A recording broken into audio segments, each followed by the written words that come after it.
পার্টির অবস্থা আজকে দেখেন। এত বড় একটা দল, এত ঐতিহ্যবাহী একটা দল, যার নামের সাথে বাংলাদেশের স্বাধীনতা জড়িত, আজকে তাদের মেম্বারদেরকে পালিয়ে বেড়াতে হচ্ছে।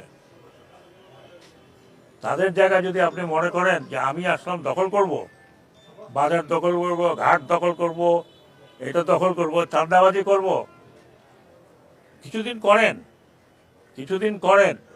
কিন্তু আমি সেনা প্রধানকে বলেছি, রিকোয়েস্ট করেছি, পা ভেঙে দিতে আপনাদের। I don't care, you go to hell. চাঁদাবাজি করবেন, আমি শুনেছি কাউরান বাজারে গিয়ে চাঁদাবাজি করেন। কিছুক্ষণ আগে শুনছি যে একটা ব্যাংকের মধ্যে দখল নেওয়ার জন্য মারামারি হয়েছে। কিছুটা পিরিয়ড এখন আছে, করেন, কিন্তু আমার কারণে আসলে ভালো হবে না। ভাই আমি পাবলিকও না, আমি পলিটিশিয়ানও না, আমার ব্যাকগ্রাউন্ড হচ্ছে ফৌজি মানুষ।